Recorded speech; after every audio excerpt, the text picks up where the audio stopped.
안녕하십니까. 예. 2017년도 국가직 9급 상입니다. 상반기 11번.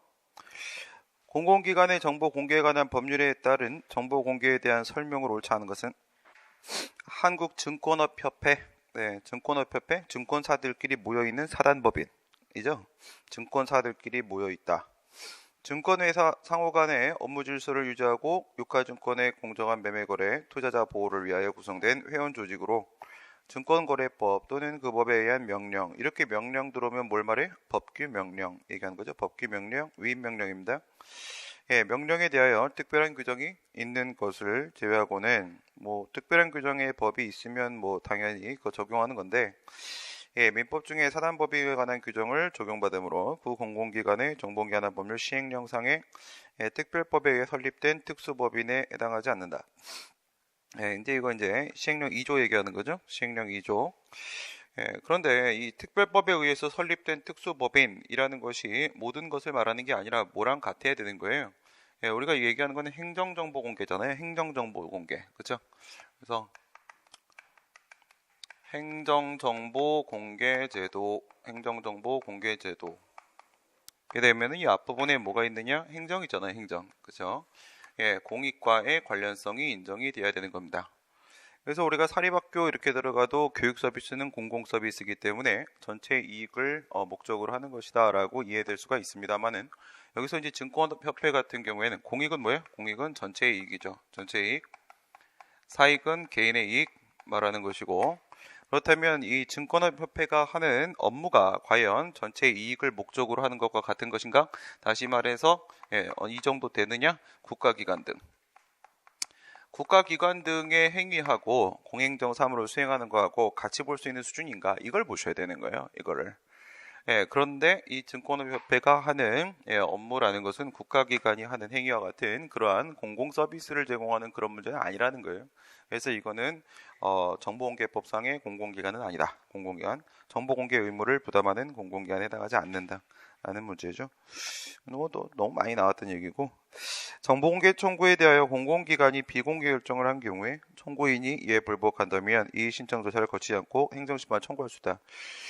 요즘에 수업을 7개를 하다 보니까 어디서 뭘 했는지 모르겠는데, 이거 분명히 어제 한 건데, 여긴지 모르겠어요. 어제 이거? 예? 예, 아무튼간에. 예, 이런 거를 우리가 봤었죠. 여기서 이제 이의 신청, 한 걸음 더 들어가야죠. 그죠? 한 걸음 더. 예, 손석희가 잡았죠. 결국. 예, 검찰은 그동안 다 실패했었고, 그런데 손석희가 잡아냈죠. 다스는 이명박 겁니다로 바뀌었어요. 어저께 기본 강의에서 그 얘기를 했어요. 다스는 누구 겁니까가 다스는 명박형 겁니까로 바뀌었었거든요. 예, 최근에. 예, 그래서 일주일 안에 다스는 이명박 겁니다로 바뀔 것이다 라고 어저께 기본 강의에서 제가 예측을 했는데, 예전에도 그런 일들이 있었어요. 평창 된다 내일 아침에, 이런 거 내가 얘기한 거 다 맞았거든요. 예, 근데 일주일 안에 된다 근데 하루 만에 끝났어요. 하루 만에. 그죠? 손석희가 밝혔죠. 이명박 걸로 끝났습니다. 그래서 박근혜 전 대통령님께서 지금 기다리고 계신다고 하더라고요. 같이 좀 만나자고. 예, 이 신청에다가 행정심판하고 이렇게 가고 행정소송 한 걸음 더 들어간 겁니다. 지금 한 걸음 더 들어가면 행정소송 이렇게 가지 않습니까? 그랬을 때 우리가 이제 협의의 행정쟁송 그러면 여기까지죠. 여기까지 이렇게 되는 거고, 예, 광해 행정쟁송 그러면 여기까지 이렇게 되는 거고, 예, 우리가 광해 행정심판 그러면 여기까지 이렇게 되는 거예요. 광해 행정심판 그러면 그 심판기관이 행정부 소속이면 전부 이렇게 되는 거거든요. 예, 행정기관이 심판기관이면 전부 다 행정심판으로 보는 거예요. 그게 광해 행정심판이에요. 우리가 알고 있는 행정심판은 협의행정심판이죠. 협의행정심판 얘기한다면, 그러니까 여기까지 노란색이 광해 행정심판, 얘가 협의행정심판, 요게 협의행정쟁송, 전체가 광해 행정쟁송. 예, 행정심판이 넓어지면 행정쟁송도 당연히 넓어지는 거죠. 행정심판하고 행정소송을 합쳐서 행정쟁송이라고 하니까. 예, 그런데 정보공개 같은 경우는 어떻게 된다는 거야? 정보공개 같은 경우에는 여기가 임의적이라는 거야. 임의적이라는. 이의 신청을 이거는 18조, 19조, 20조 이렇게 가는 거죠. 했을 때 19조 2항에 따르게 되면 이의 신청 안 거치고 바로 심판 갈 수 있고 심판 안 거치고 바로 소송 갈 수 있고 이렇게 갈 수가 있다. 이게 정보공개죠. 정보공개인데 뭐도 그러냐면 뭐 예를 들어서 부감법 있죠. 부동산 가격 공시 및 감정 평가에 관한 법률. 거기도 이의 신청이 있어요. 이의 신청 개별법에 근거가 있을 때만 인정되는 절차라고 했는데요. 하지만 요구 소송, 요구적 쟁송 쪽에 있어서는 거부 처분에 대한 이의 신청은 일반법이 있죠. 민원처리법이 있어요. 민원처리법이. 하지만 적극적 처분 쪽에는 이의 신청에 대한 일반법이 없어요. 없으니까 이의 신청은 일반법이 없다가 결론이에요. 없다가 결론이고 그래서 개별법에 근거가 있을 때만 인정이 되는 거예요. 근데 그 민원처리법에 있는 경우 같은 경우에는 어떻게 봅니까? 이 신청을 거치고 나서 이제 심판이나 소송으로 넘어갈 때 언제부터 기산할 거냐? 심판의 청구 기간, 소송의 제소 기간 언제부터 기산할 거냐라고 했을 때 처음 거부 처분 나왔을 때부터 기산하라. 이 신청의 결과 통지를 받은 때부터 기산하는 게 아니다라고 보는 게 판례 입장이죠. 여기에 대해서 나 선배 깔 뻔했어 지금. 모 강사님 하면서 이름 얘기할 뻔했어요. 선배 얘기하면 또 이미 나왔어. 아무튼 간에 아무튼 간에 여러분들이 알고 있는 여기 다른 행정법 강사님 있잖아요. 그죠? 그분이 그렇게 설명을 하시더라고요. 모니터링 뭐 하다가 막 들리는 그런 것들입니다. 뭐라고 얘기하냐면 거부처분 나왔잖아요. 거부처분 나왔잖아요. 거부처분 나왔는데 그리고 나서 이제 이의 신청 거쳤단 말이에요. 이의 신청 거치고 나서 이제 어디로 가요? 이렇게 심판 갈 수도 있고 소송 갈 수도 있고 한다면 처분이잖아. 처분인데 이건 심판법, 소송법, 일반법 있잖아. 처분이면 그냥 다 되는 거잖아. 다 되는 거니까 행정 심판 갈 수도 있겠고 그러면 위쪽은 청구기간. 이쪽 청구기간이죠. 그다음에 이제 행정 소송 갈 수도 있겠고 이렇게 가게 되면 이거는 제소기간. 제소기간이죠. 이렇게 했을 때 판례 얘기는 이의 신청 결과 통지 일로부터 기사하는 게 아니라 거부 처분 때부터 기사하는 거다 이렇게 보고 있단 말이에요. 이렇게 보고 있으니까 이런 식으로 얘기하는 거야. 이럴 거면 민원처리법을 뭐하러 만드냐 이러면서 너무 강하게 강조를 하더라고요. 그렇게 되면 이게 청구기간을 얘가 이의 신청을 거치는 과정에서 기간을 깎아먹게 되고 소송을 제기하는 데 있어서 제소기간도 이의 신청을 거치는 과정에서 깎아먹게 되니까 그러면 국민의 권리구제에 있어서 얘가 지금 방해물 아니냐 장애물 아니냐 이렇게 얘기를 하시는 거예요. 아니에요. 절대로 아닙니다. 절대로 아닙니다. 이거는 뭘 잘 모르셔서 하시는 말씀이고요. 그런 문제가 아니라 만약에 그렇게 되면 이건 재판청권 침해이기 때문에 위헌인 법률이고요. 민원처리법은 지금 살아있지도 못합니다. 살아 돌아다니잖아요. 지금 어떻게 봐야 되는 거냐면 거부처분이잖아요. 거부처분은 1차 거부, 2차 거부, 3차 거부, 4차 거부, n차 거부까지 전부 다 처분 맞아요. 처분 맞으니까 허가 신청했다가 거부를 당했잖아요. 근데 이거 이의 신청 거치다가 시간 내에 놓쳐가지고 심판의 소송을 못 제기하게 됐으면 다시 허가 신청하고 거부 받으면 돼요. 거부 받고 거기서부터 다시 기산해서 심판 청구 소송 제기하게 되면 넋 잡고 들어갈 수 있습니다. 전혀 문제가 없어요. 전혀 문제가 없습니다.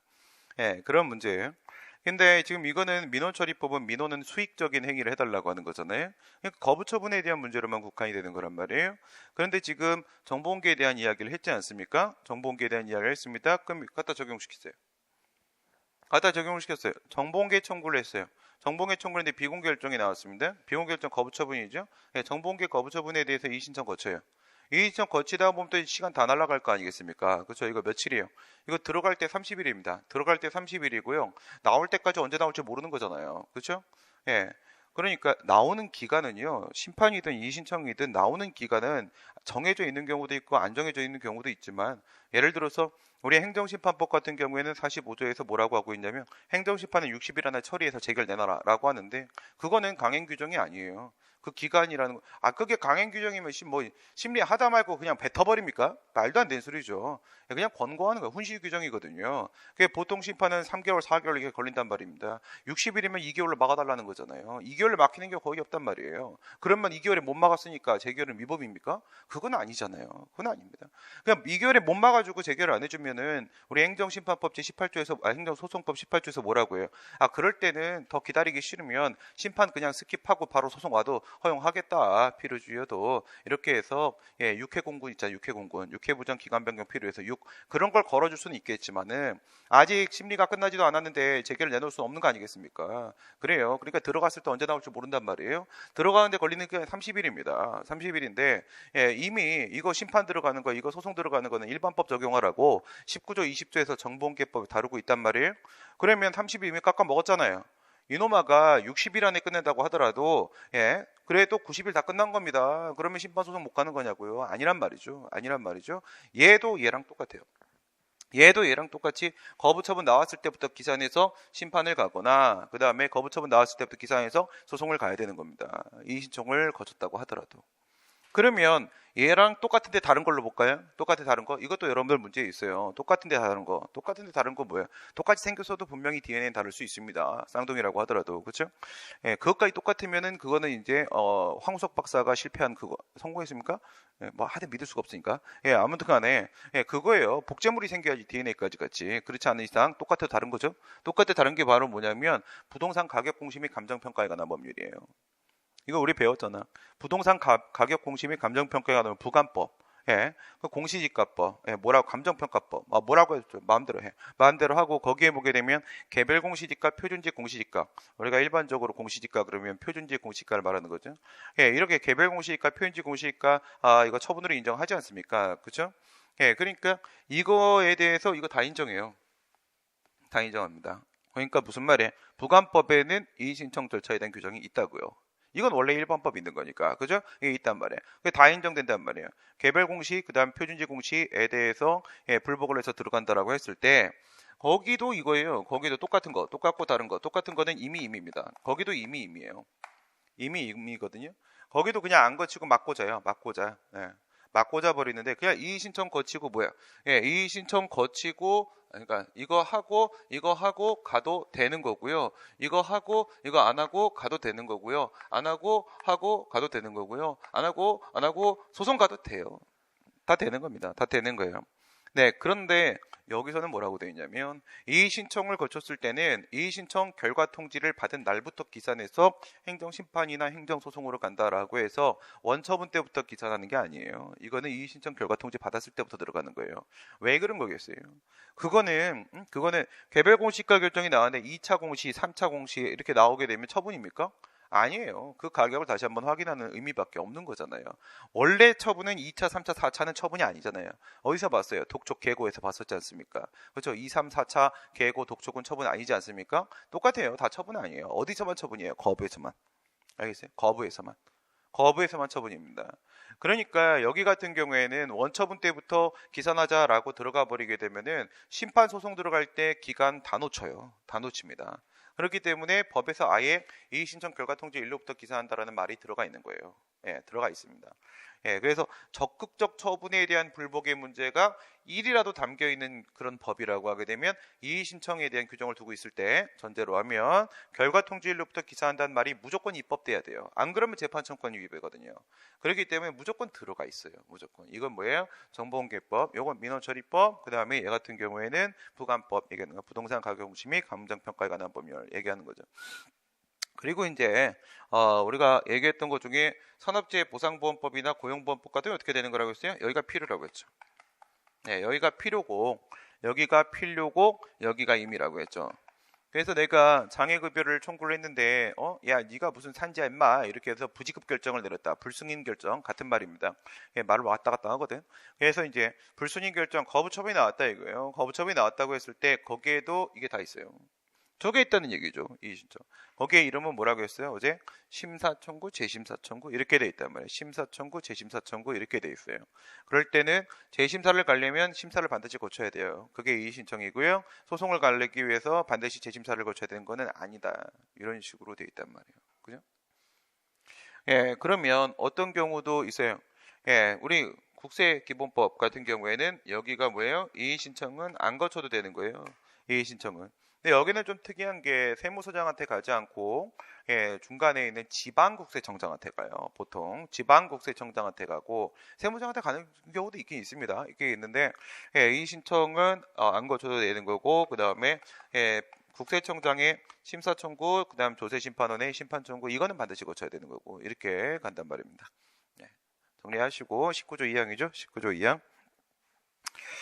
모든 국민은 정보의 공개를 총괄 권리를 가진다고 규정을 하고 있고 여기에서의 국민에는 자연인과 법인은 포함되지만 권리 능력 없는 사단은 포함되지 않는다. 다 포함되죠. 다 포함됩니다. 그래가지고 자연인 그러면 뭐 우리 같은 개인들이 그에 대해서 정보공개 청구할 수 있는 권리가 인정이 되죠. 이건 분명히 절차법이죠. 정보공개 절차를 규율하는 절차법인데 정보공개 청구권이나 실체적 이익을 보호하고 있고 이 법이 보호하는 구체적 권리다 이렇게 얘기했어요. 지난번에 한번 쭉 길게 설명을 해드렸고요. 그다음에 여기서 법인을 포함하고 있지 않습니까? 법인을 포함하고 있기 때문에 국가나 지방자치단체도 정보공개 청구권자가 될 수가 있어요. 조심하라고요. 여러분 문제들 같은 경우에는요, 오류로 출제되는 경우들이 상당수 있지 않습니까? 어저께 저녁 수업에서였나요?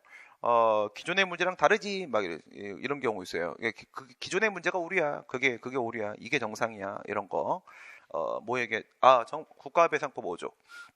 5조 얘기했을 때 통상과 최대 안전성 결여 이걸 가지고 객관설이라고 문제를 출제하신 경우들이 있단 말이에요.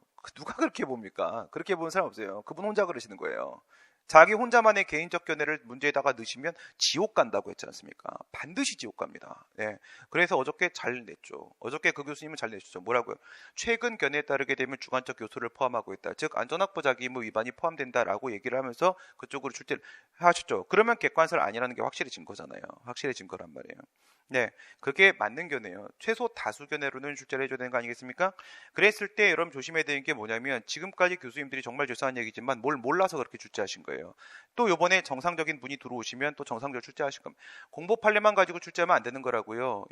형사법만 공보 판례 아닌 것들이 출제되는 게 아니에요. 우리 쪽도 행정법에서요. 여러분들이 뭐 예를 들어서 강사님들이나 교수님들 책에서 그 판례 번호 검색했는데 안 나오는 거 있죠. 그게 공부 안 돼서 그런 거예요. 안 돼서 그런 건데 그런데 그런 문제 당연히 출제하거든요. 근데 송파구 사건에서는 뭐라고 했어? 지방자치단체는 국민의 알 권리를 보장해둔 정보공개 의무자지, 의무자지 정보공개 청구권자가 아니다라고 했는데, 강남구 사건에서 꺾어버렸다고요. 강남구 사건에서 꺾어버리면서 지방자치단체가 지금 법제처의 유권 해석에 따른다고 하더라도요, 지방자치단체나 공공기관들의 정보공개 청구권을 인정하고 있습니다. 그 송파구 사건이 이상한 사건이었던 거예요. 송파구 사건이. 그리고 그거 대법원 판례 아니에요. 하급심입니다. 그러니까 하급심이 미친 짓 한 번 한 게 송파구 사건인데 그 미친 짓 한 거를 기준으로 지금 출제를 몇 번 했어요. 하급심입니다. 대법원도 아니에요. 급도 안 된단 말이에요. 그러니까 무슨 말이에요? 법제처 입장도 그런 거고요. 권익위원회 입장도 그런 거고요. 그다음 판례도 같은 하급심이지만 있긴 있어요. 뭐야? 강남구 사건에서 지방자치단체 국가 당연히 정보공개 청구자 될 수 있다.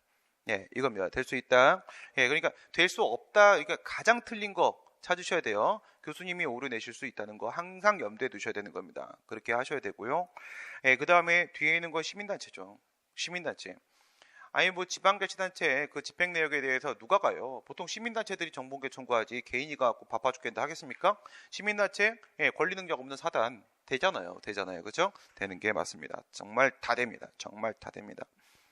공공기관은 정보공개 청구를 받으면 그 청구를 받은 날부터 10일 이내에 공개 여부를 결정해야 됩니다. 부득이한 경우에 이 기간 이내에 공개 여부를 결정할 수 없는 때에는 그 기간이 끝난 날부터 다음 날부터 기산해서 10일의 범위 내에서 결정기한을 연장할 수 있다. 그 맥시멈 20일 잡은 거죠. 맥시멈 20일을 잡았기 때문에 2013년도 8월 전까지는 간주거부 규정이 정보공개법 제11조 5항에 있었던 거예요. 그죠? 그게 이제 중요한 건 뭐예요? 간주거부 규정이 있으면 옛날에는 정보공개 영역 안에는 뭐가 없다는 거야? 부작이라는 건 존재할 수가 없었다. 이런 영역이었죠. 그러나 지금은 부작이라는 게 생겼죠. 부작이라는 게 생겼고 그래서 문제들이 변형 문제로 상당히 많이 출제가 되고 있어요. 지금은 부작이라는 게 있죠. 아무리 간주거부가 사라지고 부작이가 있다라고 할지라도 제가 뭐라고 말씀드렸습니까? 이건 법정기간이라고요. 맥시멈 20일 잡으면요, 뭐 13일 수도 있고 15일 수도 있잖아요. 뭐 그런 쓸데없는 소리 하지 말고, 맥시멈 준 기간을 잡는 거라고요. 맥시멈 준 기간 20일이죠. 근데 옛날에 뭐 20일 넘으면 아예 거부당한 걸로 봤잖아. 그러면 20일 넘으면 지금 간주거부 없어도 이건 사실상 행정청의 의사는 성립되었다. 그래서 이게 부작이어도 그거 알죠? 행정사법 개정안 따르게 되면요. 이 부작위에 대한 소송이나 심판 이렇게 들어갈 때 뭐는 원래 없어요. 언제까지라도 쟁송 제기할 수가 있다잖아요. 이건 종기지? 종기? 시기는 있잖아요. 시기는 뭐예요? 허가 등을 신청한 다음부터 90일이 지나야만 비로소 심판이나 소송을 제기할 수 있죠. 예, 안 그러면 뭐 허가 신청도 안 하고 무조건 법원부터 찾아오는 멍청한 놈들이 있을 수 있잖아. 그치? 그런 놈들 때를 잡아야지. 그거 어떻게 해요? 그쵸? 말도 안 된단 말이야. 내가 왜 이렇게 좀 강하게 얘기하는지 알아요? 지금? 네? 네? 20분이나 기다렸는데 안 되잖아. 알겠어? 20분이나 기다렸는데 안 되잖아, 지금. 말로 하고 있는 거야. 힘들어갖고. 예, 그래서 그런 거야. 뭐라고? 하여튼간. 그래서 이게 허가 등을 신청한 다음에 90일이 지나서 심판이나 소송을 제기하는 시기는 제소기간, 청구기간으로 무조건 있는 거예요. 부작위에서. 근데 얘는 종기도 있다고, 종기도. 정보공개는 종기도 있다고. 20일이 법정기간이잖아. 법정기간이니까 20일이 지나고 나서부터 90일이라고요. 나서부터 90일이라고. 이러면 엄청 어려운 문제예요. 이렇게 들어가는 문제는 어디에 붙어 있어요? 이런 식의 문제는 세무사나 법전협 쪽에 있잖아요. 법전협 쪽에. 넘어온다고요, 우리 쪽으로. 지금 넘어오고 있는 중이라고요. 걔가 얼마나 빨리 넘어오냐, 늦게 넘어오냐가 문제인 거지. 넘어오고 있는 중이니까 대비는 해야죠. 예, 좀비가 뛸 수도 있는 겁니다. 그쵸? 예, 살살 이러고 오고 있는 거 아직 날 못 본 거야. 그치? 좀비가 지금 걸어오고 있는 중이에요. 그게 종기가 있을 수도 있습니다. 예, 이거 맞는 말이고, 12번. 처분사유 추가 변경입니다. 처분청이 원고의 권리방어가 침해되지 않는 한도 내에서 당해 취소의 대법원의 확정 판결이 있기 전까지 처분사유 추가 변경을 할 수가 있다. 처분사유를 추가 변경한다라고 했을 때 법령상 근거를 바꿀 수도 있는 거고 그 다음에 사실상 근거를 바꿀 수도 있는 거죠. 근데 중요한 건 어느 쪽이야? 예, 물론 이제 양쪽 다 중요하긴 하지만 더 중요한 건 사실상 근거를 바꿔버리는 거죠. 사실상 근거, 여기서 기사동 논의가 나오는 거잖아요. 근데 말입니다. 사실상 근거를 새롭게 A라는 사유를 B라는 사유를 B라는 사유를 근거로 처분했다라고 말을 해서 그거에 대한 재판을 하게 된다면 당연히 B라는 사유에 대한 주장을 우선 소송 행위로서의 효력을 인정했으니까 그게 진짜 존재했던 사실인지 확인해 봐야 될 거 아니겠습니까? 뻥칼 수도 있잖아. 그렇죠? 그러니까 사실 문제에 대한 심리가 있을 수 있는 겁니다. 사실 문제에 대한 심리를 해야 되는 상황이면 사실심까지죠. 사실심까지니까 대법원 안 됩니다. 상고심, 법률심은 안 되는 거죠. 대법원 확정 때까지는 아니죠. 이건 고등법원까지입니다. 사실심, 변론종결시까지고.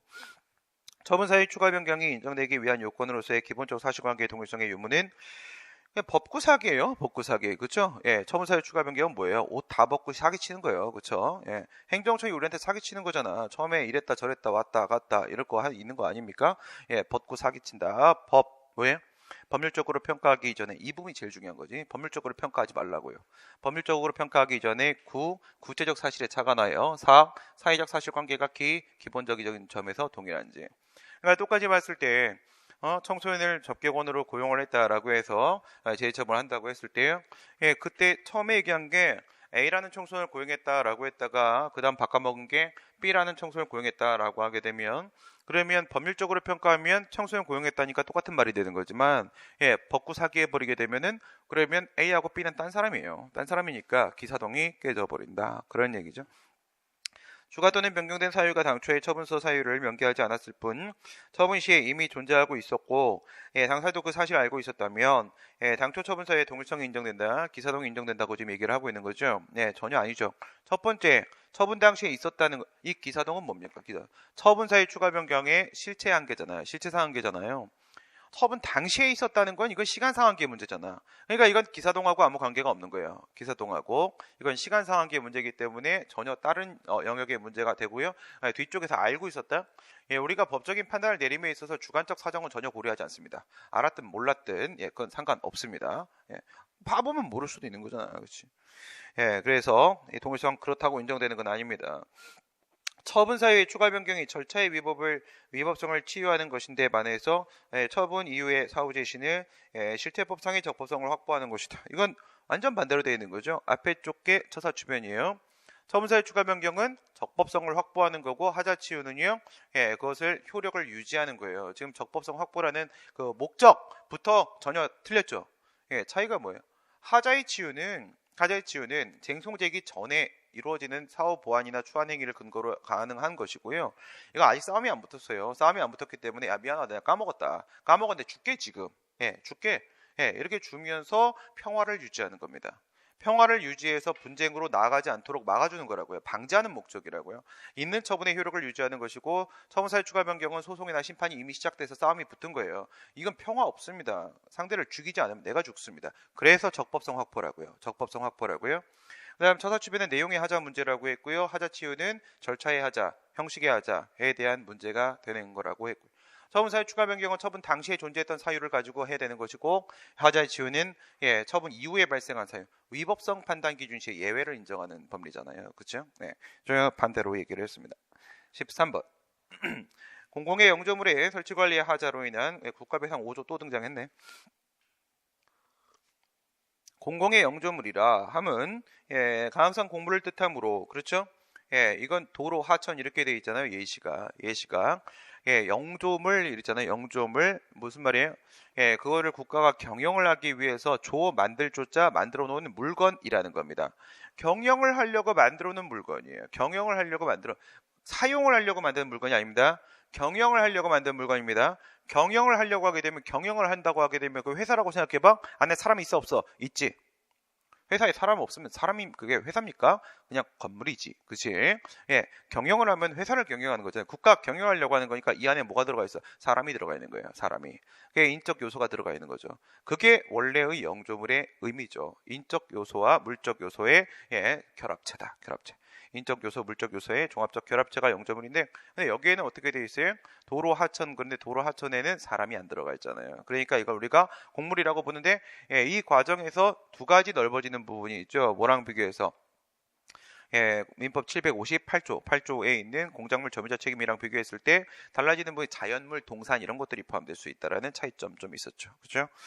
그래요. 공물을 뜻하는 것이고 모든 공물입니다. 사유공물이든 국유공물이든 공유공물이든 아니면 관리하는 사람하고 소유권자가 같은지 다른지 자유공물이든 타유공물이든 그게 인공을 가하는지 안 가하는지 인공공물이든 자연공물이든 아무것도 상관없습니다. 모든 공물이 되는 것이고요. 사실상 관리해도 되는 겁니까? 이거는 민법에서 점유자 책임 얘기할 때도 사실상 관리 인정하잖아요. 그렇죠? 아니 소유자는 갑이고 지금 그거 쓰고 있는 놈은 을인데 근데 을이 잘못했는데 갑한테가 돈 달라고 할 수는 없는 거잖아. 상식적으로다가. 그거는 우리 국가배상에서도 당연한 겁니다. 사실상 관리 필요 없습니다. 소유권, 임차권 등의 어떤 권한을 가지고 갈 수는 필요 없고요. 관리하고 있는 놈이면 무조건 상관없다. 물론 국가나 지방자치단체여야 되고요. 공공의 영조물의 설치관리의 하자에는 영조물이 공공의 목적에 이용됨에 있어서 그 이용의 상태 정도가 일정한 한도를 초과하여 제3자에게 사회통념상 참을 수 없는 피해를 입히고 있는 경우가 포함된다. 이건 이제 너무 잘 알죠. 그렇죠? 이건 저희가 만든 사건 아니겠습니까? 그렇죠? 매양리 사건. 1년 동안 거기서 잠자다가 왔다고 했잖아. 그렇죠? 소하고 같이 자다 오는 거예요. 그게 뭐예요? 매양리 사건 그 다음에 최근에 또 하나 있죠. 요거 하나 사용한 물건이 김포공항 사건. 김포공항 사건에서 시끄러운 곳이야 둘 다. 알겠어요? 다 비행기 때문에 시끄러운 곳이죠. 매양리는 전투기가 와서 거기서 짹짹거려 갖고 시끄러운 거고 김포공항은 여객기가 시끄럽게 굴고 있는 거예요. 다 뭐야? 총 쏴서 죽여버려야죠. 시끄럽게 굴면. 그죠? 왜 그런 거예요? 노트북 때문에 그런 거예요. 영조물의 설치 관리하자. 어저께 이건 저녁 수업이었구나. 설치 관리하자에서 어저께 저녁 수업에서 국회직 8급 2016년도였나? 문제 아주 좋은 문제 하나 있었다고 했죠. 이제 거기서 얘기한 게 바로 뭐냐면 첫 번째, 통상 갖춰야 될 안전성 결여.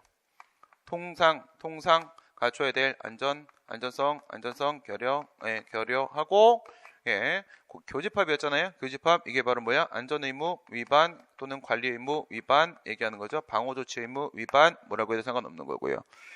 불가항력에 대한 문제는 여기서 발생하는 거죠. 불가항력.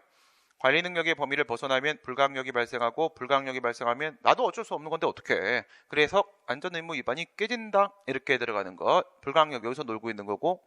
그다음에 여기가 이제 매양리에서 원래 일반 원칙인 수인 한도론 적용을 시킨 거라고 했어요.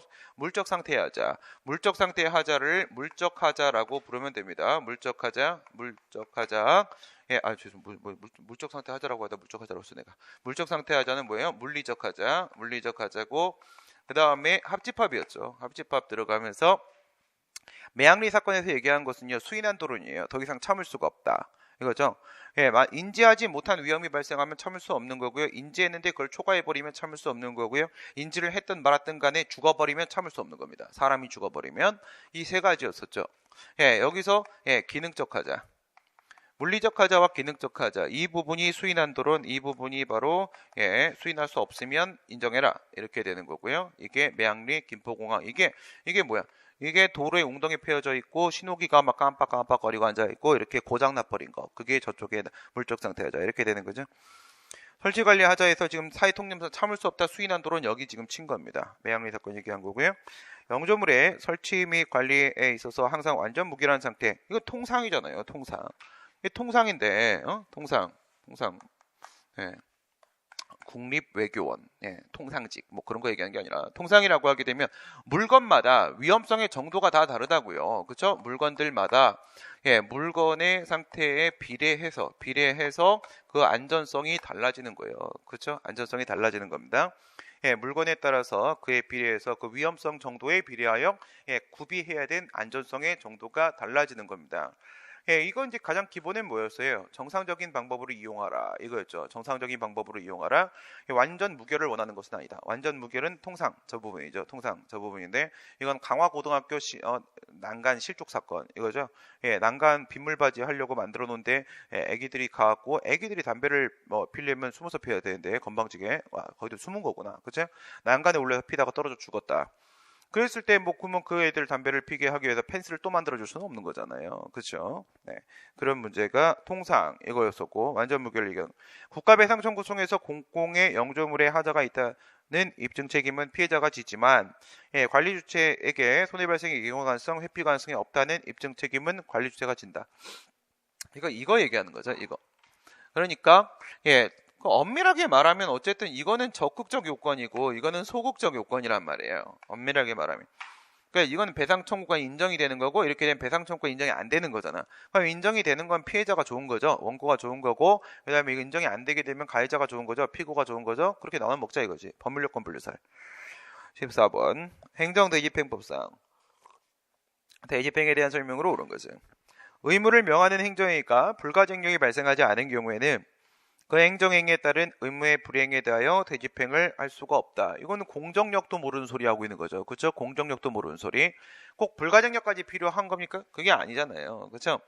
잠정적 통용력. 이게 공정력이죠. 잠정적 통용력이 심판의 청구기간이나 소송의 제소기간 같은 불복기간을 도과해버리게 되면 기간을 도과하게 되면 영구적 통용력, 맹구적 통용력, 영구적 통용력으로 이게 바뀌죠.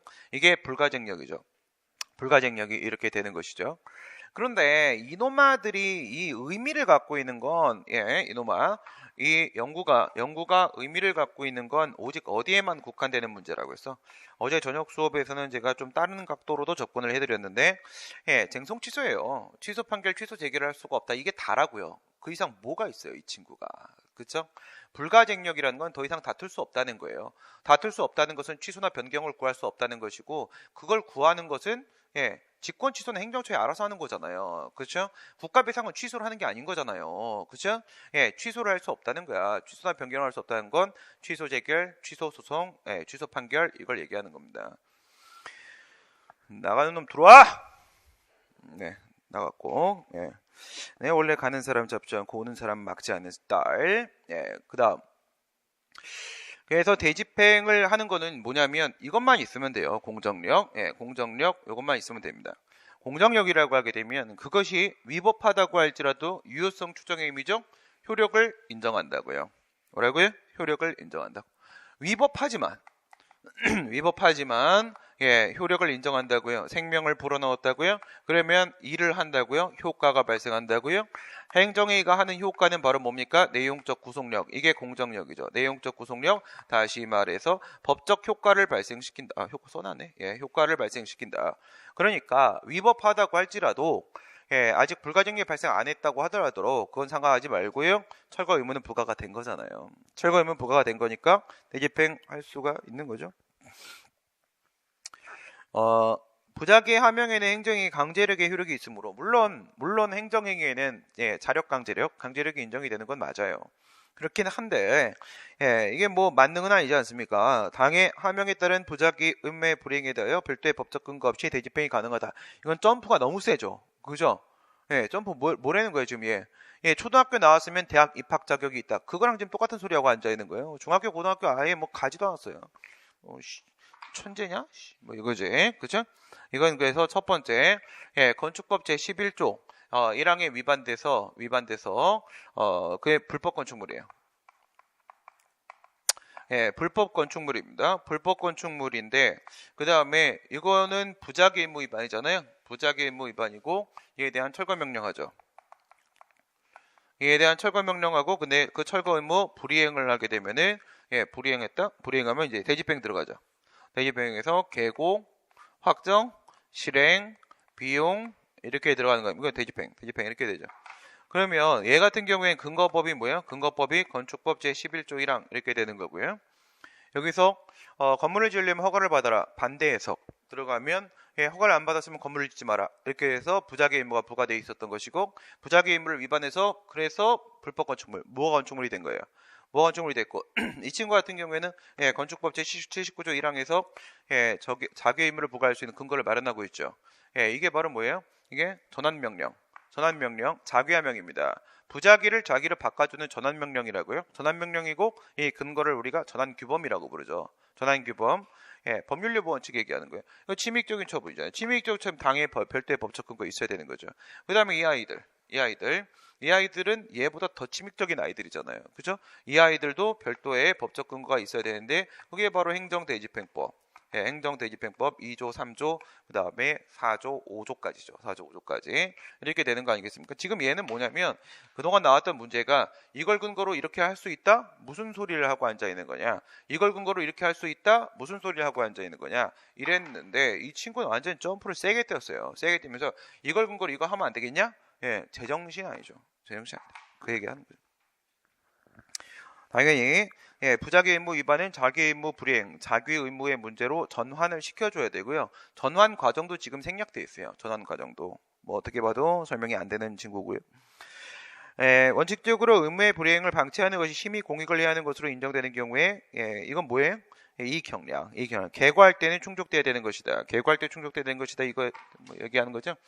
대집행의 요건은요. 대집행의 요건은 공작보형이잖아요. 공작보형. 공법상 의무 불이행, 대체적 자기 의무 불이행, 보충성 원칙, 이익형량 이렇게 들어가는 거죠. 그 다음에 여기서 이 계고의 요건은 요상구문이죠. 요상구문. 행정대집행의 요건을 갖추고 있어야 되고 상당한 기간을 보장을 해줘야 되는 것이고 대집행의 내용 등을 구체적으로 특정해줘야 되고 문서로 해야 되고 이렇게 들어가는 건데 이게 대집행의 요건이잖아요. 얘가 이렇게 들어갔잖아요. 얘가 이렇게 들어갔는데 그 안에 뭐가 들어가 있다? 형량, 이익형량, 비례원칙 들어가 있다. 그러니까 계고할 때 이익형량 돼 있어야 되는 것은 물론이죠. 물론 그런 거가 되는 것이고요. 그 다음에 행정대집행법 제2조에 따른 대집행 실시 여부는 재량에 속하지 않는다. 책 보면서 하니까 이제 힘들다. 이제 안 하다가 하려니까 힘드네. 이게 2조예요. 이게 통으로가 이 대집행. 이게 2조인데 2조에 보기에는 뭐가 나와 있냐면 가능 규정이 있다고요. 가능 규정이 대집행을 할 수 있다. 대집행이라는 것은 이거 4개를 다 말하는 거잖아. 다 말하는 건데 가능 규정이 있죠. 그러면 이 아이가 어디 반영됩니까? 어디 반영돼요? 여기에 반영되는 거라고. 여기에. 그쵸? 첫 번째, 이게 대집행의 시작이잖아. 출발을 알리는 거니까 대집행이 통으로 재량이란 말이야. 통으로 재량이니까 첫 번째 출발 알리는 계고가 재량이 되는 거라고요. 계고가. 그러니까 계고를 자체로 그것만 가지고 보게 되면 이건 준법률행위적 행위에서 통지니까 기속행위고요. 그 다음에 대집행의 출발이라는 의미를 부여해버리게 되면 재량이가 되는 거예요. 그러니까 계고는 기속이라고 해도 맞는 말이고요. 그 다음 재량이라고 해도 맞는 말이에요. 근데 뭐라고 앞에다가 하고 있는지를 들어봐야 돼요. 뭐라고 해야 되는지. 혼자 서 있으면 기속이에요. 대집행 출발, 내가 출발 이러고 있으면 그러면 재량이에요. 그걸 봐야 돼요. 그 다음에 국세징수법의 강제징수. 세무공무원이 국세의 징수를 위해 납세자의 재산을 압류하는 경우에 그 재산의 가액이 징수할 국세액을 초과하면 압류는 무효다? 이거는 그냥 뭐 딴 생각할 것도 없어요. 딱 보는 순간 독촉 압류 공매 청산은 왜 있을까? 청산은 왜 있는 거예요? 청산은 압류해간 재산이 지금 체납한 세금보다 많기 때문에 그것도 심지어 뭐예요? 공매 비용까지 포함한 것보다도 많기 때문에 돌려줘야 되는 경우가 있는 거잖아요. 그렇죠? 분배가 필요한 상황이 오는 거예요. 그리고 얘가 돈을 안 낸 게 우리 여러분 상식적으로 생각해요. 이건 뭐 법적인 문제를 고려하지 않아도 바로 풀리면 고민하지 마세요. 그냥 바로 풀어요. 생각을 해봐. 예, 우리 세금 통지서 받으면은 막 거기 막 딱 떨어집니까? 500만 원 이렇게 떨어져요? 그런 게 아니에요. 1원까지 떨어져요. 1원까지. 그러면 내가 갖고 있는 재산 중에서 1원까지 정확하게 딱똑 떨어지는 예, 재산을 찾아낼 수 있겠냐고요. 압류하지 말자는 얘기잖아요. 이거 무슨 말도 안 되는 소리 하고 있어요. 상식을 벗어나는 얘기입니다. 국세를 납부기한까지 납부하지 않으면 과세권자의 가산금 확정 절차 없이 국세징수법 21조에 의하여 가산금이 당연히 발생하고 그 액수도 확정된다. 21조에 가산금이 있고요. 22조에 중가산금이 있다고 했어요. 그죠? 예, 중가산금은 중중중 2차, 3차, 4차, 5차를 그냥 합쳐서 중가산금 이렇게 부른다고 했습니다. 이건 별도의 계고를 하지 않기 때문에 이행강제금이 아니라고 했습니다. 반복 부과를 하기는 하지만 근데 이건 몇 프로였어요? 0.012%였어요. 0.012% 무슨 말이야? 공식 들어와 있네요. 공식이 들어와 있으면 법에 따라서 구체적 금액이 바로 산출되지 않습니까? 그렇죠? 그러니까 가산금, 중가산금 같은 경우에는요, 예, 그냥 그 자체로서 바로 지연 이자로서 금액이 확정이 되는 것이고 나는 납부해야 될 의무가 바로 발생하는 거예요. 바로 발생하는 거죠. 공식 나와 있으면 게임은 끝나는 겁니다. 예, 조세 부과처분의 근거 규정으로 위헌이 선언된 경우에 그에 기한 조세 부과처분이 위헌 결정 전에 이루어졌다고 하더라도 예, 위헌 결정 이후에 조세 채권의 집행을 위해 새로 착수된 체납 처분은 당연 무효이다. 이건 너무 많이 나왔죠. 그렇죠? 이 체납 처분이 체납 처분을 안 나오고 강제징수 처분으로 독촉으로 나온 적도 있었고요. 압류로 나온 적도 있었고 엊그저께 같은 경우에는 그 뒤에 예, 공매로도 나왔어요. 공매로도. 그죠? 공매로도 뭘로 나온다고 한들 징수 처분 전부 다 무효가 되는 건데 예, 반대로 생각했을 때 위헌 결정 후에 과세 처분이 나오면 어떻게 된다고요? 그건 당연히 무효라고요. 당연히 무효라고. 그렇죠? 이건 위헌 결정 전에 과세 처분이 나온 상황이고 예, 이건 과세 처분이 무효라는 얘기가 아니라 예, 뒤에 있는 징수 처분이 무효라고 얘기하고 있는 거예요. 과세 처분은 뭡니까? 과세 처분은 이건 취소죠. 취소. 그죠? 위헌 결정 이후에 과세 나오면 과세가 무효가 되는 거예요. 과세가. 그죠? 과세가 상황은 세 가지. 공매 통지가 적법하지 아니하다면 특별한 사정이 없는 한 공매를 통지를 직접 항고성의 대상으로 삼아 다툴 수 없고 통지 후에 이루어진 공매 처분에 대해 이건 뭐예요? 처분이 아니라고 했죠. 이건 처분 절차니까 예, 처분에 대해서 소송을 제기할 수밖에는 없는 문제가 되고. 6번 예, 유흥주점 영업허가를 받아 주점을 운영하는 갑은 A시장으로부터 연령 확인을 하지 않고 청소년에게 주점에 출입을 시켰다. 지금 뭐예요? 출입만 시켰습니다. 청소년보호법 위반 사실 이유로 해서 영업허가 취소 처분을 했다. 예, 불법계 취소를 제기했는데 인용됐다. 취소 확정 판결 나왔어요. 이럴 때는 제일 조심해야 되는 게 사유예요. 사유. 왜 그랬는데? 그걸 봐야 돼요. 출입 술 안 팔았어요. 술 안 팔았습니다. 예, 지금 유흥주점이죠. 룸사롱이에요. 룸사롱. 예, 룸사롱에서 이 친구 고용 안 했어요. 그 다음에 예, 룸 안에 안 집어넣었어요. 안 집어넣었습니다. 유흥행위 안 시켰습니다. 지금 뭐예요? 출입만. 문 열고 들어온 거야. 이거 원래 취소사유 아닌데. A시장은 갑이 고용까지 해도 영업정지예요. 이거 법에. 고용까지 해도 영업정지고 뭐냐면 그 룸 안에 청소년 여학생을 집어넣어서 안에서 술 먹고 놀게 만들면 그러면 취소사유예요. 이건 지금 말도 안 되게 강한 거거든요. 당연히 위법이겠지. A시장은 갑이 청소년을 유흥접객원으로 고용하여 유흥행위를 하게 하였다는 이유로 다시 영업허가 취소 처분을 할 수는 있다? 기속력 위반이에요, 아니에요? 사유가 전혀 다르잖아요. 그렇죠? 예, 세 가지였죠. 내용상 하자라고 하게 되면 객관적 범위, 시간적 범위 두 개 모두. 그 다음에 주체 절차 형식이라고 하게 되면 오직 객관적 범위만. 객관적 범위에 대한 문제는요. 위법 사유 시정하면 상관없음. 이거죠? 시간적 범위에 대한 문제는 처분 이후의 상황이면 상관없음. 총 4분의 3이었습니다.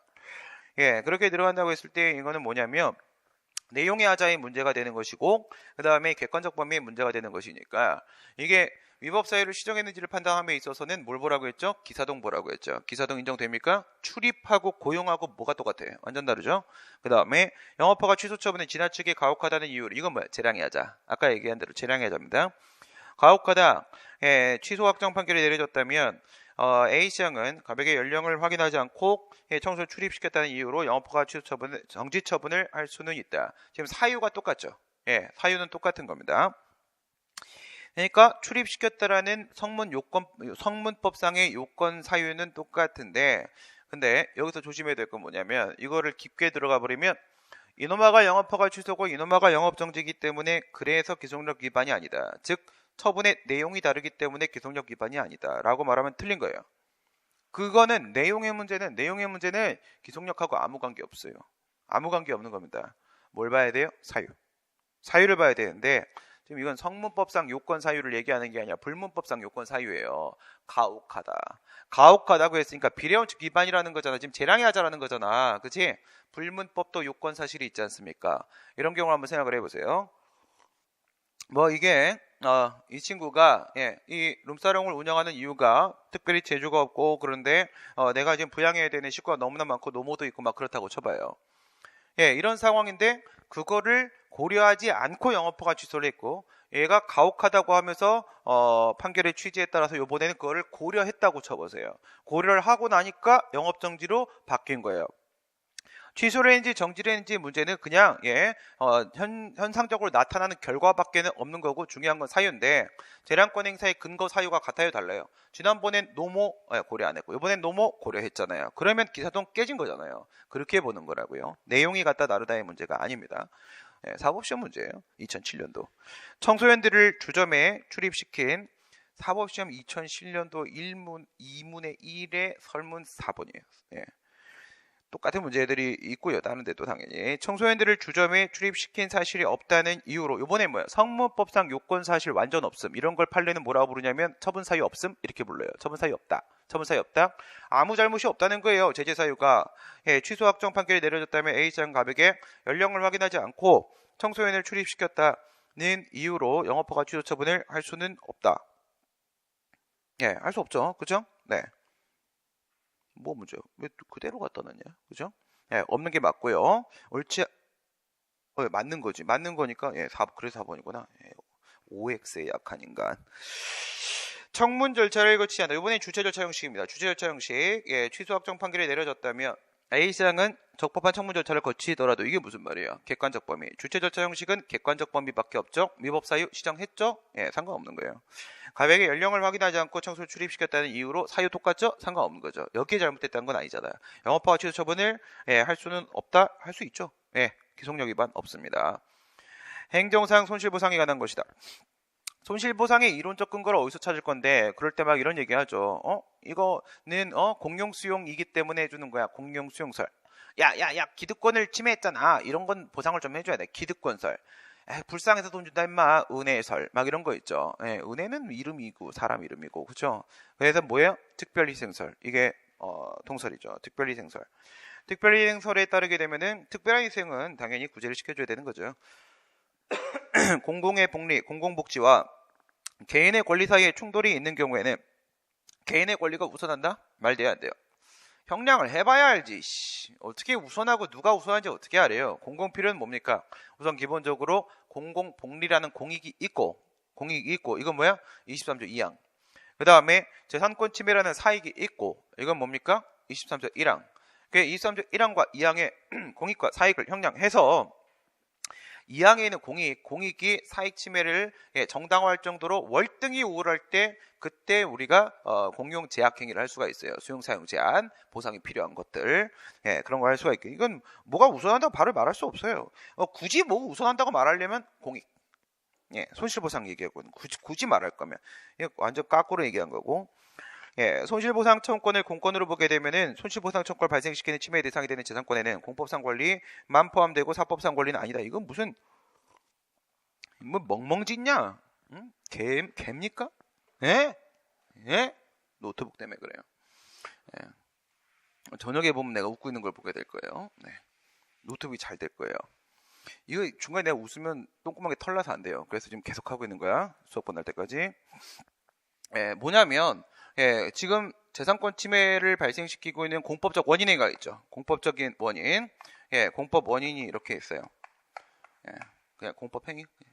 공권력 행사니까 그대로 씁시다. 손실보상에서 얘기한 대로. 공권력 행사가 있어요. 공권력 행사가 있고 그 다음에 여기서 손실보상 청구권. 손실보상 청구권이 있어요. 손실보상 청구권이 있어요. 그러면 이게 뭡니까? 이게 이제 원인이죠. 그 다음에 이게 뭡니까? 돈 달락할 수 있는 결과죠. 우리가 손해배상, 국가배상 얘기할 때도 직무행위는 공법행위다, 공법적 원인. 그 다음 여긴 뭐예요? 예, 손해배상 청구권. 그 다음에 부당이득 반환 청구할 때도 뭐라고 얘기합니까? 부가처분의 공법적 원인. 그 다음 여기 부당이득 반환 청구권. 이렇게 얘기를 하는 거잖아요. 이렇게 얘기를 할 때 이 원인 부분에 초점을 맞추면 그게 바로 학설이 되는 것이고, 예, 결과 부분에 초점을 맞추게 되면 그게 바로 판례가 되는 것이고, 이렇게 했을 때 보통 이거의 근거가 사법이더라 이거야. 사법이더라. 근데 이거는 공법이잖아요. 공권력이니까 공법이잖아. 그러니까 절로 가면 당사소송, 일로 가면 민사소송 이렇게 처리를 해온단 말이야. 근데 지금 이 친구가 판례처럼 여기다가 안 맞추고 어디다가 맞춘다고? 여기다가 맞추겠다. 여기다 맞추겠다. 이렇게 가는 거야. 그러면 원인에 초점을 맞추면 당사소송 되는 거 아니겠습니까? 공권 되는 거 아니겠습니까? 그 얘기를 하는 건데 재산권은 어디서 침해돼요? 여기서 침해되는 거잖아. 재산권은. 중간에 이 친구가 재산권 침해해서 그래서 손실보상청구권 이렇게 인정되는 거 아니겠습니까? 그죠? 지금 뭐 했어? 여기다 초점 맞출 거야, 여기다 초점 맞출 거야 라는 문제하고 중간에 이 친구 샌드위치 당한 친구한테 왜 괴롭혀요? 예, 이건 당연히 공법상 권리든 사법상 권리든 예, 모든 재산적 가치를 가지고 있는 권리를 다 인정하는 거는 이게 공권으로 보든 사건으로 보든 하등 관계 없음. 하등 관계 없음. 딴 얘기. 그 다음. 예, 이 헌법재판소는 23조 사망의 공공필요는 국민의 재산권을 그 의사에 반해 강제적으로 취득해야 할 공익적 필요성을 의미하고 이 요건 중에 공익성은 기본권 일반의 제한 사유인 공공복리보다 예, 좁은 것으로 보고 있다. 이렇게 되어 있어요. 그럼 뭐랑 뭘 얘기하는 거야? 지금 여기서 이 공공복리라는 거는 23조 2항 거 얘기하는 거야. 공공복리에 적합해야 된다. 2항 거. 이 말이 어디에 들어가 있어요? 이 말대로 하면 37조 2항에서 끌려온 거잖아요. 37조 2항에서 국가의 안전보장 공공복리 등을 목적으로 해서 국민의 기본권을 제한할 때는 필요한 경우에 하나여 법률로서 할 수 있다. 이렇게 된 거기에는 공공복리 그냥 공익이야. 그냥 공익이야. 공공행복과이익. 그런데 공공필요에 있는 이건 뭘 말하는 거야? 사익보다 월등히 우월해야 되는 거니까 공익 중에서 사익한테 밀리는 친구가 빠져나가잖아요. 빠져나가니까 얘가 더 좁은 거죠. 얘가 더 좁은 거예요. 그 다음에 살아남은 놈만 말하는 겁니다. 사익과 싸워서 이긴 놈. 예, 23조 사망을 국민에 대한 직접적인 효력이 있는 규정으로 보는 견해는 이게 뭐야? 직접 효력설, 유추적용설, 방침규정설, 위헌부여설, 예, 보상입법 부작위 위헌설 이렇게 있는데 불가분 조항이다 아니다를 인정을 하게 되면 뭐가 가능해지는 겁니까? 불가분 조항이다. 지금 이거는 보상이 필요한 공용제약의 상황이고 그러면 그 공용재산권 제약, 공용제약의 근거 법이 있을 거 아니겠습니까? 법률요원칙상 이걸 불가분 조항으로 보면 이 안에 모두 같이 있어야 된다는 거야. 이 법률 안에 재산권 제약의 근거 법률 안에 그거를 수용하든 사용하든 제한하든 재산권을 제약한다라는 내용이 있다면 그에 따른 보상, 예, 보상 규정도 항상 뭐라고요? 같이 있어야 된다. 같이 있어줘야 된다. 이게 불가분 조항이잖아요. 불가분 조항인데 이게 누락돼 버리게 되면 보상 규정이 없단 말이에요. 예, 수용 유사적 제약 상황을 생각하시면 돼요. 이게 없잖아. 이게 반드시 있어야 되는, 같이 있어야 되는. 이게 없다. 그러면 무슨 결론이 나와요? 23조 사망에 위반되는 법률이다. 이 결론이 나오는 거잖아. 그러니까 불가분 조항이라는 것을 필요하게 생각하는 사람, 불가분 조항이라는 것을 인정해 줘야 되는 사람은 누구냐? 위헌무효설, 보상입법 부작위 위헌설 두 친구라고요. 예, 직접 효력설이나 유추적용설이나 이런 친구들은요, 불가분 조항 인지 여부를 불문이에요. 그러니까 조항 이어도 되고 불가분 이어도 되고 아니어도 돼 그 아이들은 예, 위헌무효설, 보상입법 부작위 위헌설 이 두 놈은 불가분 조항 이어야만 움직일 수 있는 친구들이야. 직접 효력설, 유추적용설 두 친구들은 불가분 조항인지 관심도 없는 아이들이야. 방침규정설 주장하는 학자는 없어. 알겠어요? 둘 이렇게 하시면 되고 그 다음에 18 행정행위에 대한 설명, 행정행위를 행정청이 법아래에서 구체적 사실에 대한 법집행으로서의 공법행위로 정의를 하게 되면 공법상 계약과 공법상 합동행위는 행정행위에 포함이 안 된다라고 얘기했어요. 딱 보면 맞죠? 오, 안 속네. 예, 그래. 뒤에가 뭐예요? 우리가 알고 있는 거 생각해봐요. 그냥 행정소송법 2조 1항 1호 이거 생각을 해봐요. 행정청이 하는 구체적 사실에 대한 법집행으로서의 공권력 행사 또는 그 거부 그 밖에 이해 조한 행정적용 공권력 행사라고 했잖아요. 공권력 행사. 이건 공법행위라고 했잖아요. 공권력 행사는 뭐 플러스 뭡니까? 공법행위 플러스 권력행위잖아요. 공법행위 플러스 권력행위죠. 권력행위 부분 빠졌죠. 근데 지금 여기서 합동행위하고 공법상 계약은 비권력적 공법관계 행위 형식 아니겠습니까? 이건 권력행위 부분이 누락된 거거든요. 예, 그러니까 이 정의 안에 뭐가 있어야 돼요? 공권력 행사, 권력행위라는 개념 요소가 있었어야 되는 거죠. 그 부분이 틀린 거죠. 항상 허가와 특권은 의사표시 요소를 의사표시를 요소로 한다. 법률행위라는 거죠. 법률행위의 성격을 가지는 행정행위, 법률행위적 행정행위 맞는 거죠. 물론 한쪽은 명령, 한쪽은 형성적 행정행위지만 반드시 신청을 전제로 한다는 점에서 공통점이 있다. 특허는 100%예요. 특허는 100% 쌍방적 행정행위, 신청을 전제로 할 수밖에 없어요.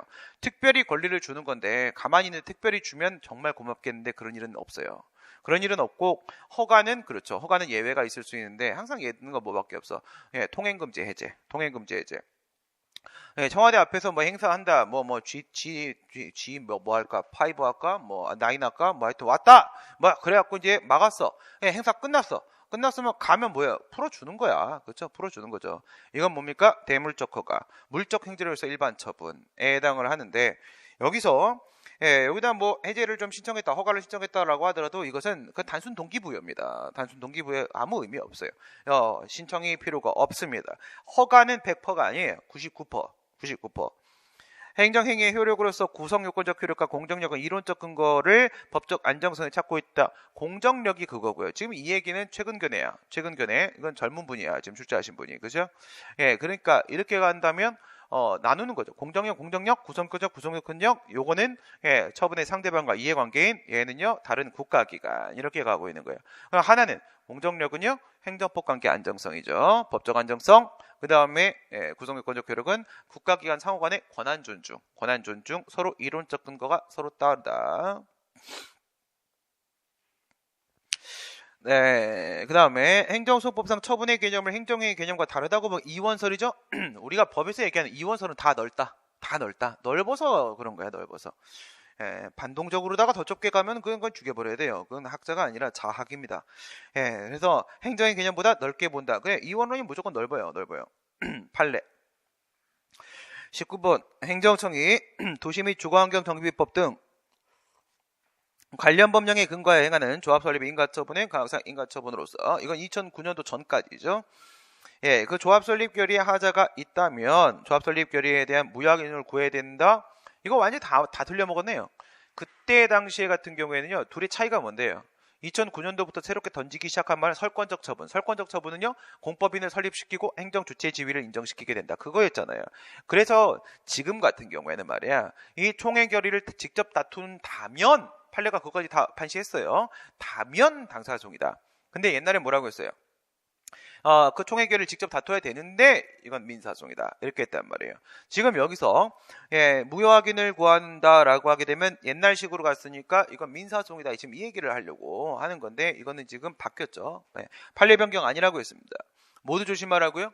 인가처분의 성격과 동시에 특허처분의 성격을 갖는 것이다 라고 해도 맞는 말이라고요. 알겠어요? 오직 인가 이것만 틀린 거예요. 오직 인가. 특허다 맞는 말이죠. 특허 포함되어 있으니까. 특허다 맞는 거고 인가 플러스 특허다 맞는 거고 인가다 그거 틀린 거예요. 인가다는 틀린 거예요. 판례 변경 아니라고 했습니다. 그래서 인가의 성격이 일부 포함되어 있다는 게 맞는 말로 처리가 되는 거고요.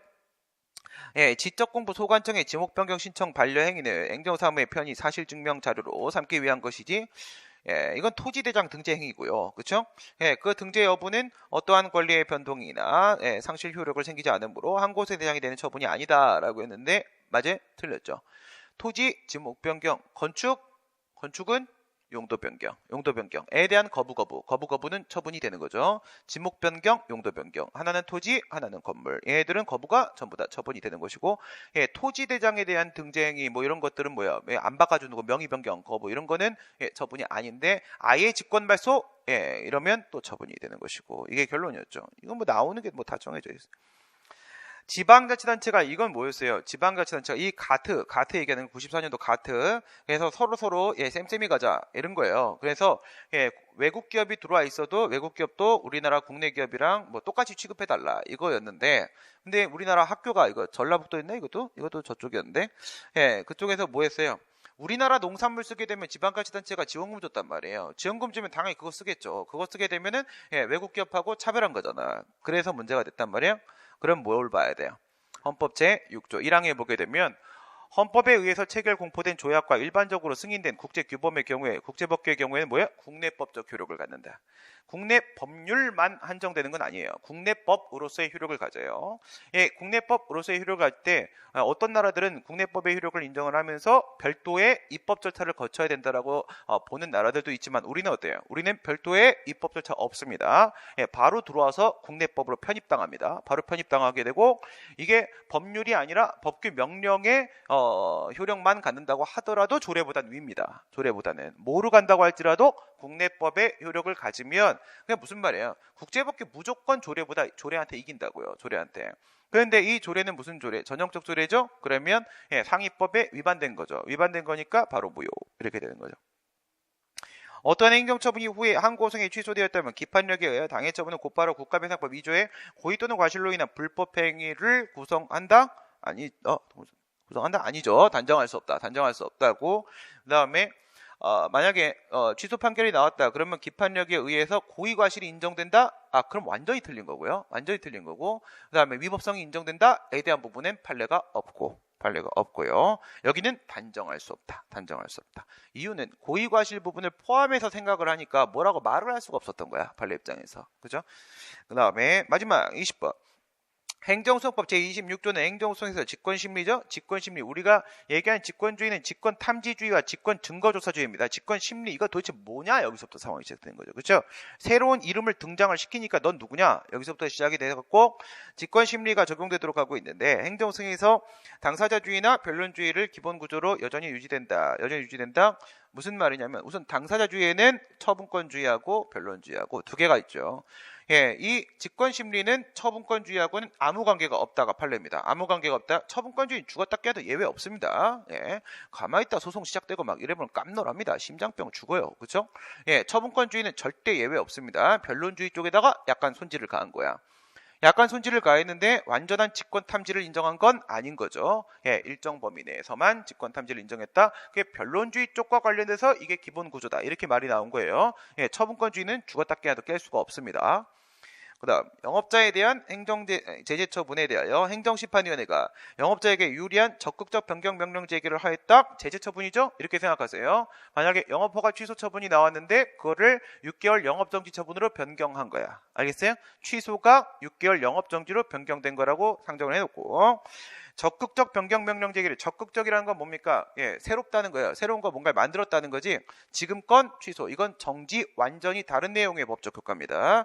그래서 근데 명령 재결입니다. 그러면 변경 명령 재결이 나왔다는 얘기야. 일부 인용 재결이죠? 일부 인용 재결이 나왔고 이에 따라 처분청이 변경 처분을 한 경우에 그 변경 처분에 유리하게 변경된 행정 제재가 위법하다는 이유로 그 취소를 구하려면 변경된 내용의 당초 처분을 취소의 대상으로 해야 된다. 그냥 쑥 들어갑시다. 시간 없으니까 결론만 바로 끌어낼게요. 이게 제일 어려운 상황이에요. 이게 제일 어려운 상황인데 좀 더 어려운 상황이 있긴 해요. 어저께 밤에 행시애들 풀어줬던 문제 중에 그거 얘기하면 여러분들 행정법 그만둘 것 같아서 그 얘기는 안 하고 요거는 원래 2009년도 사법시험에 출제됐던 문제이기 때문에 이미 돌아다니는 문제입니다. 이렇게 들어가게 되면요. 맨 처음에 뭐가 있어요? 당초 처분. 이게 지금 방금 뭐라고 했냐면 영업허가 취소 처분 이거죠. 그런데 행정심판이 들어갔다는 거야. 들어갔더니 일부 인용이 나왔다는 거야. 일부 인용이 변경 명령 재결이 나왔다는 거야. 변경 명령 재결이 나왔고 그러면 그에 따라서 처분청이 변경 처분을 했다는 거야. 6개월 영업정지 처분이라는 변경 처분을 이렇게 했다는 거야. 지금 했다고 했지. 우선 이게 이렇게 하게 되는 건 뭡니까? 반복금지 재처분이 원상회복이 그 중에 뭐예요? 아무것도 아니에요. 일반적 기속력. 그냥 시켰으니까 명령 시켰으니까 하는 거예요. 이건 일반적 기속력으로 시킨 대로 한 것뿐이 없는 것이고 이 친구 처분이 아니에요. 처분이 아니에요. 만약에 변경재결, 형성재결이 나왔는데 뒤에 변경처분을 또 했다면 관념의 통지죠. 이건 명령재결이죠. 그러니까 이건 처분이 맞죠. 그러면 처분이 맞으니까 우선 얘도 처분입니다. 영업허가 취소도 처분이고 재결도 처분의 일종이죠. 이것도 처분입니다. 다 처분이 살려놨고요. 살려놨으면 처분인 친구가 둘이 있고 재결인 놈이 하나가 있죠. 그렇죠? 그러면 혼자 있는 놈부터 까는 거예요. 무조건. 그죠? 한 놈만 팹니다. 이놈 패러 갑니다.